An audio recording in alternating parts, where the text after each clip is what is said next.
It may be hard to believe that an improving U.S. economy would be problematic. However, if you consider the plight of CIOs looking to fill critical IT positions, that seems to be the case. It's simple, right?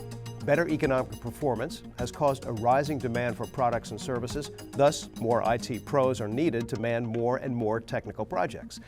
Sounds about right? Well, let's say yes, but that's not really the complete story.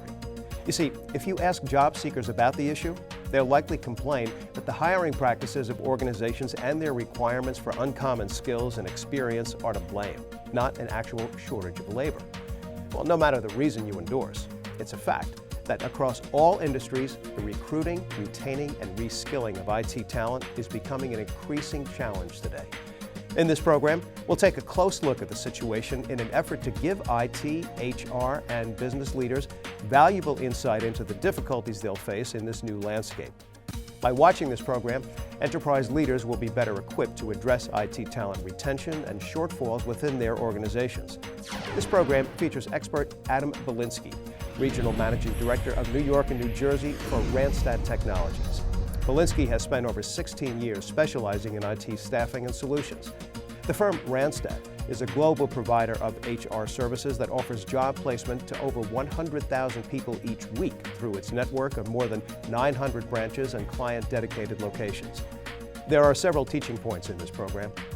We'll present an overview of the IT talent market and identify the challenges organizations face in attracting, recruiting, and retaining top IT talent today. Next, we'll discuss strategies that firms are using to improve their success rate in filling key technical positions. Then, we'll conclude with best practices and consider what the future may hold when it comes to recruiting, retaining, and reskilling IT talent. Now, let's begin our report.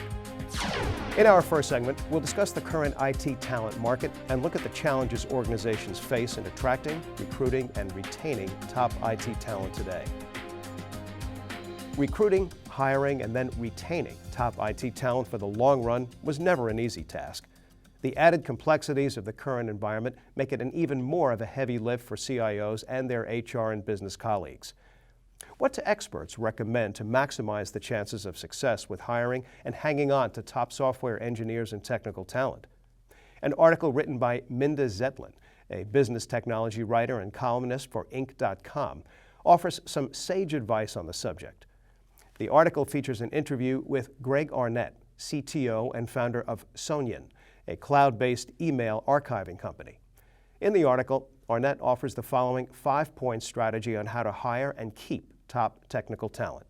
First, he recommends supporting a distributed workforce. A distributed team model allows organizations to access the best talent no matter their location. Second, he suggests giving remote employees the technology and leadership they need to act as a team.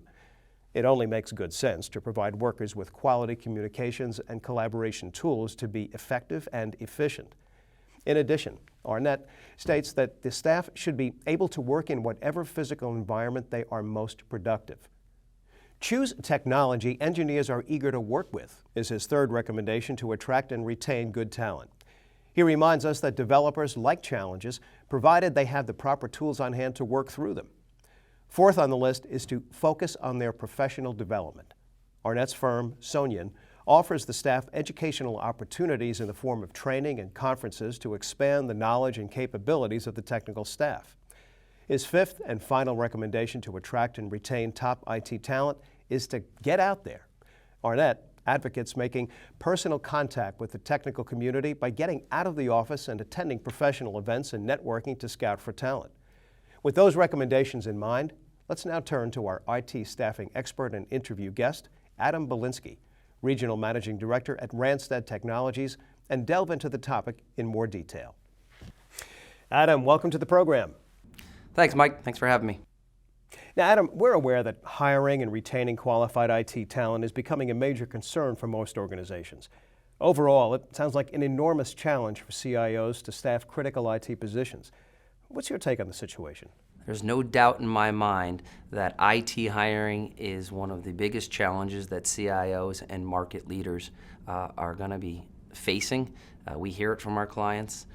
We've been told from many of the clients like you that people are their most valuable asset, And they are making adjustments in how they attract, retain, and reskill their talent, but I still think there's a lot of room for improvement, hence the reason why someone like a Randstad exists. In terms of big data specifically, we have come leaps and bounds about what big data is. The technology is still evolving, and I think that's part of the problem, is that we don't know what we don't know yet, and there's not enough people who are considered experts at it. So there might not ever be enough people who have the skills today, but as we continue to evolve and understand what we're trying to accomplish, we'll get there. Is it true that IT leaders today are looking for technical talent that has knowledge and experience beyond a single skill set? Individuals that have a broad understanding of business and how all the parts fit together seem to be the preferred choice. Yeah, and this is a trend that we've seen for a while now. A lot of the companies we work with not only want a developer, but they want that developer to understand the business they're in and how this impacts the business, whatever website they're building, whatever application they're building. So in addition to having the technical skills, they want someone who understands the business impact of what they're actually building. Secondly, what we're finding a lot is that the soft skills are as important, if not more important sometimes, as the technical skills.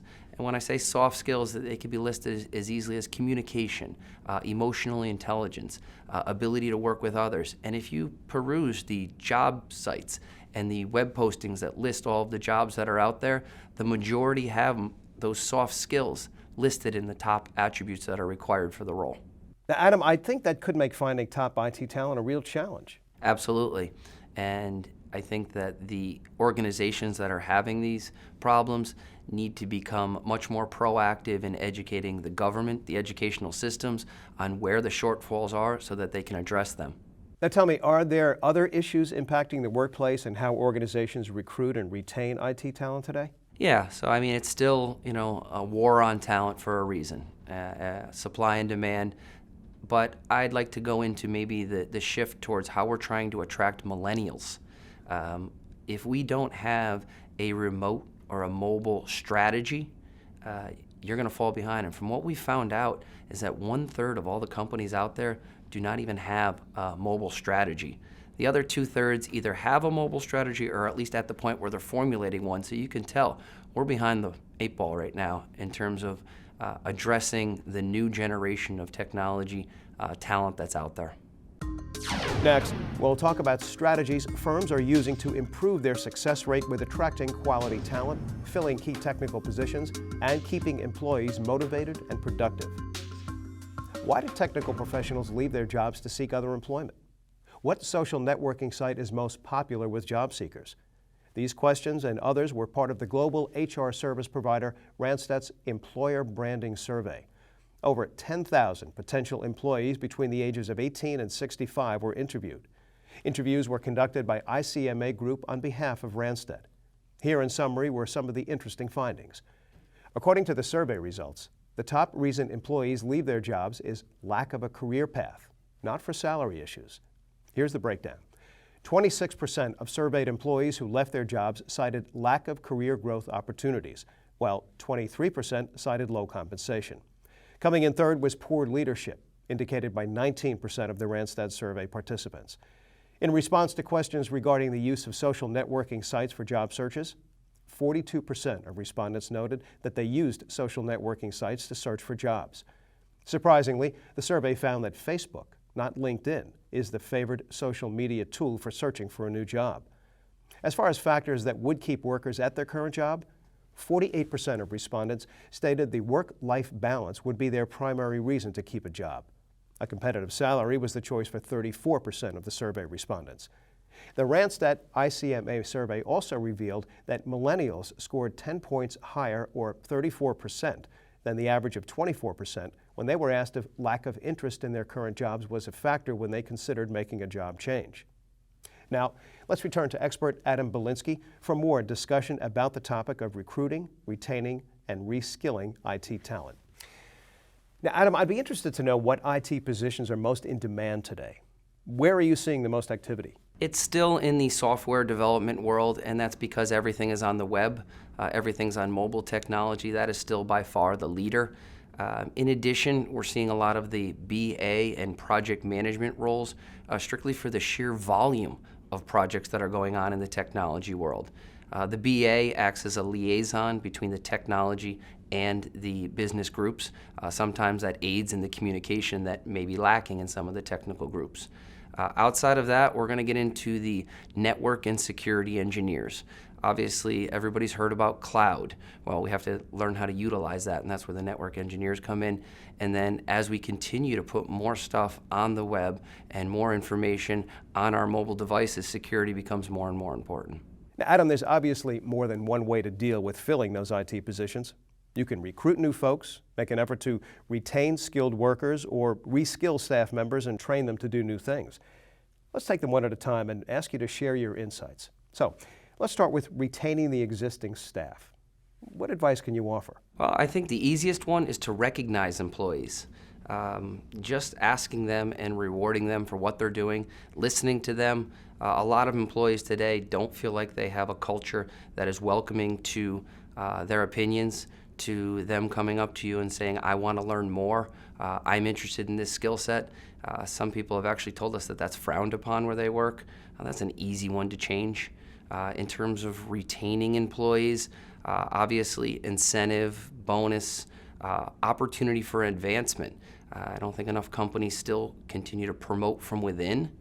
That's a huge selling point to a lot of people, that there will be opportunity there for them in the future. Now, reskilling IT workers can be a worthwhile option. What are organizations doing in that area that's working? Yeah, and I think this is something that the best companies are already doing. Having a formal training and development program for the existing staff. Technology is changing every day. If they don't address it, if they don't have a strategy or a plan, they're already behind. And what we're seeing is that the majority of people don't have a plan, or at least aren't acting on it. Maybe including a mentorship program. We've seen that work well in a lot of organizations, where you take some of the new talent with maybe some of the latest, greatest technology trends, and you pair them with some of the existing staff, so it gives exposure to both sides of it for everybody. Promoting from within, still a huge asset when it comes to reskilling people. If they know that there's an opportunity for them to stay with the organization long term, if they can learn some new and additional skills and you're going to support that, then you'll have a lot more people applying for that. We've seen some of the bigger, more successful companies actually set up very specific training universities where employees will be given time off to go attend those universities. We've seen others where it's part of the natural workflow, where every few months you're expected to attend a new seminar or a new training on this new technology and how it's going to implement your group. Some of the biggest and best companies have spent millions and millions of dollars on these programs. So, Adam, overall, what do you think it will take for organizations to effectively recruit top IT talent over the next few years? Could finding substitutes such as PhDs in statistics and applied math, for example, to fill IT positions be a solution? Yeah, we have seen some success in recruiting some fields like statistics and math and plugging them into the IT world. But I think the employer needs to be realistic too, as that the training time to bring those people in and bring them up to speed is going to be a little longer. And some of the negatives that we've seen with that is the employer has a need now, doesn't have the time for training to bring people up to speed. And if you're hiring a PhD type candidate, it's not going to be an entry-level wage. You're now paying a high-level salary for a person that still needs training. A lot of the organizations would rather just bring in an entry-level person and pay them entry-level money to train them up. With that being said, the second part of the problem is that these PhDs in statistics, in math, they need to want this job. They need to want to go into IT. It's a one thing to attract and recruit these people, but at the same token, they have the decision whether or not they want to accept the job, and I think that we're fooling ourselves saying everyone's going to want the job once we present it to them. So it sounds as if you should proceed with caution. It's not necessarily going to be a perfect solution if you go the route of looking for substitutes. Yeah, and I think, Mike, you're dead on right there again, in that it is a partial solution, but I think we need to come up with a few other ideas to solve the problem. Adam, what other ideas do you have in regard to searching for and recruiting technical talent? So depending on where you're recruiting for, the location you have may be attractive to open up your search across the entire country, in the entire world. There are certain centers here in the U.S. that definitely attract more people. There are certain clients and certain skill sets we have that 3/4 of their roles are now being filled by transplants out of this area. That is a healthy way to recruit new talent into the world. With that being said, the work-life balance, remote and mobile work. There are certain less sensitive development going on that may allow the people to work from home, remote, maybe 3 time zones away, and still get the same accomplished. But I think that a lot of it can be addressed with reskilling the existing staff that you have, because as technology constantly evolves, we need to take that into consideration with the employees you have in your environment. And how can staffing firms like Randstad assist CIOs dealing with the IT talent crunch? So the benefit to working with a Randstad, our scope and size and our local market knowledge is going to be a valuable asset to you. We can quickly determine what is competitive wage, what is incentive packages that may attract and retain the best talent. When we go out there and look for people for you, we're asking a lot of questions, and we're getting a very large demographic that we can get right back to you and explain why people don't want to work for you.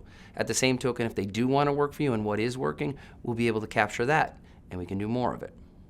I'd be curious to know what is being done to encourage young people today to consider careers in technology.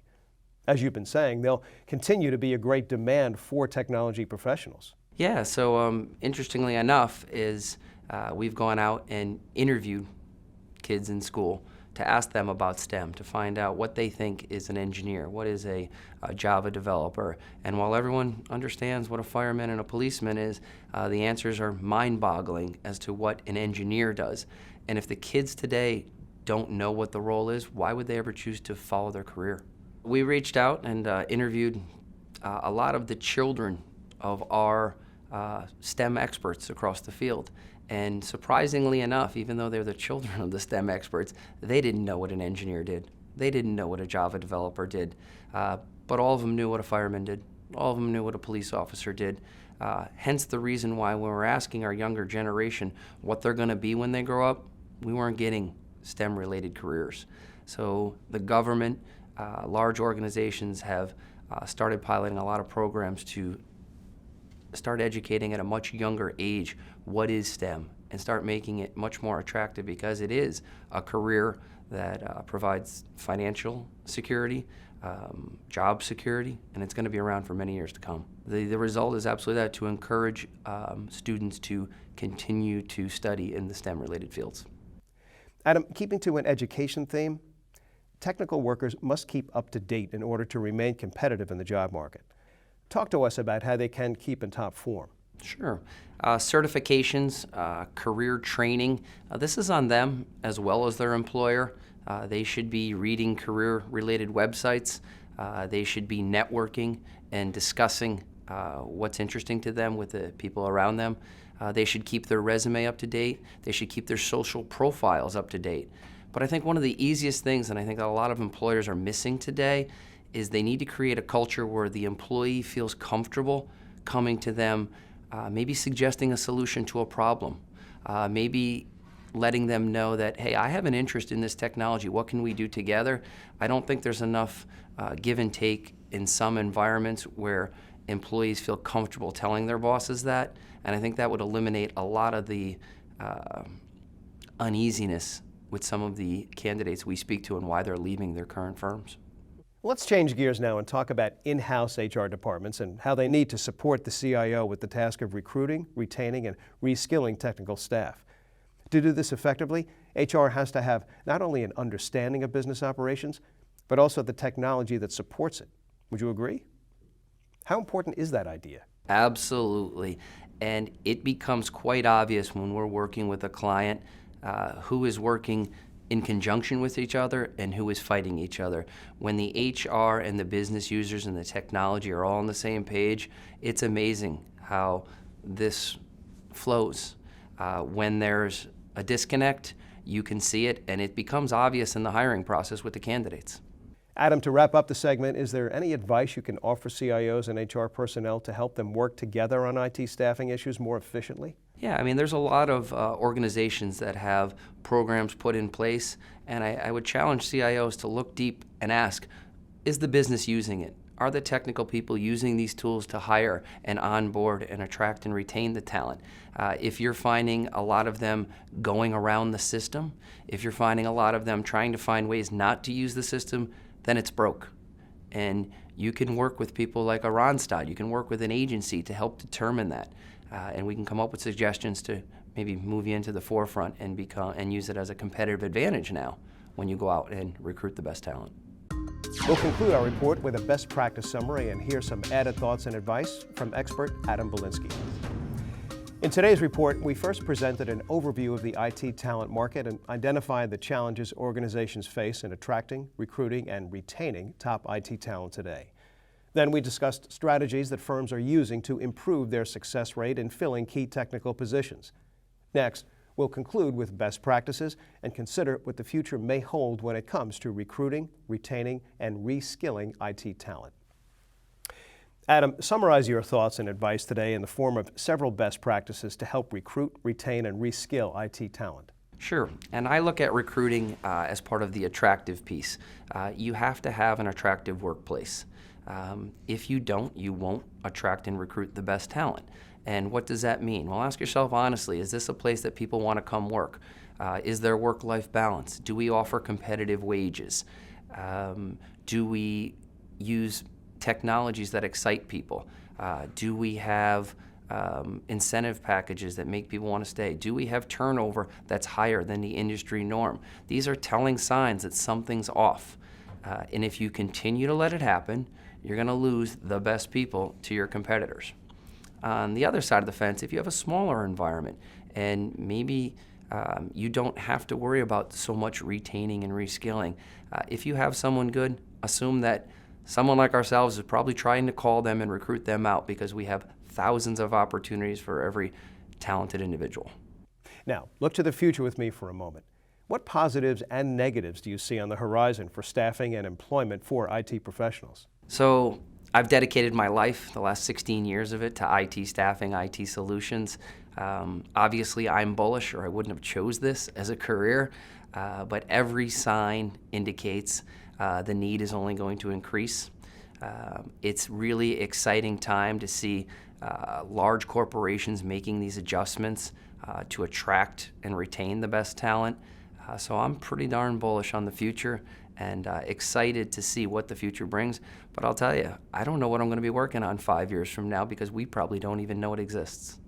Adam, some final thoughts for our viewers, please? Sure. If you're a candidate out there, there's nothing negative with developing a relationship with a staffing firm out there to help get you some of this information.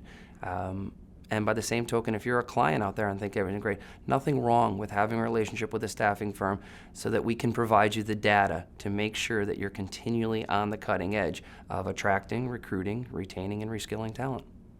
Adam Belinsky, Regional Managing Director, Randstad Technologies. Thanks so much for sharing some worthwhile advice on our topic today. Mike, thanks for having me. It's good to see you again. Well, that completes our report, Recruiting, Retaining, and Reskilling Your IT Talent. I'm Michael Quinlan, and thanks for watching.